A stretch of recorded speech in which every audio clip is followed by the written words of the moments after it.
নেত্রকোনায় হামের প্রকোপের খবর, সেখানকার হাম পরিস্থিতির সবশেষ খবর এবারে জানবো। সহকর্মী মির্জা হৃদয় সাগর আমাদের সাথে যুক্ত হচ্ছেন। সাগর, নেত্রকোনায় হামের সংক্রমণ নিয়ে সিভিল সার্জন কি বলছেন?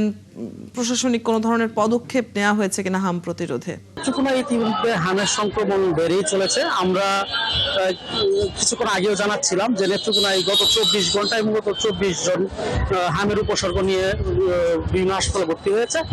আর নেত্রকোনায় মোট 151 জন এ পর্যন্ত হামের উপসর্গ নিয়ে চিকিৎসা নিচ্ছে। আর আমরা যদি বলে রাখি 13 জনের অবস্থা আশঙ্কাজনক হয় নেত্রকোনা থেকে ময়মনসিংহ রেফার করা হয়েছে। নেত্রকোনায় যথাযথ চিকিৎসা ব্যবস্থা না থাকায় তাদেরকে মূলত ময়মনসিংহ হাসপাতালে পাঠানো হয়েছে।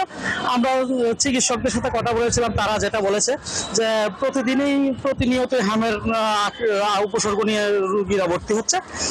আরেকটি বিষয় যদি বলি যে হাম আইসোলেশন ওয়ার্ডের পাশে শিশু ওয়ার্ড রয়েছে। আমরা দেখেছি শিশু ওয়ার্ডের ভিতরে এবং বাইরে জ্বর এবং সর্দি কাশি বিভিন্ন ওষুধ নিয়ে শিশুদের ভর্তির সংখ্যা বিপুল পরিমাণে, বারান্দা সহ জায়গা হচ্ছে না। এই কারণেই হয়তোবা হামের উপসর্গটা বেশি চড়াচ্ছে এবং আক্রান্তটা বাড়ছে।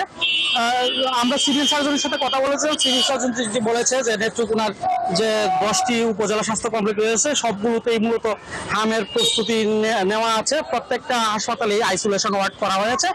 ইতিমধ্যে নেত্রকোনার হটস্পট ঘোষিত আটপাড়ায় টিকাদান কর্মসূচি শুরু হয়েছে। আর এই পর্যন্ত 3 দিন, আজকে নিয়ে চতুর্থ দিন টিকাদান কর্মসূচি চলছে। গতকাল আমরা যেটা জেনেছিলাম 766 জনের মতো টিকা নিয়েছে। এই পর্যন্ত 3000-এর বেশি টিকায় অংশগ্রহণ করেছে। সিভিল সার্জন থেকে সচেতনতা করছে যাতে হামের টিকা নেওয়া হয়। আর হামের প্রতিরোধের জন্য সিভিল সার্জনের পক্ষ থেকে সকল ধরনের প্রস্তুতি গ্রহণ করা আছে বলে আমাদের জানিয়েছে।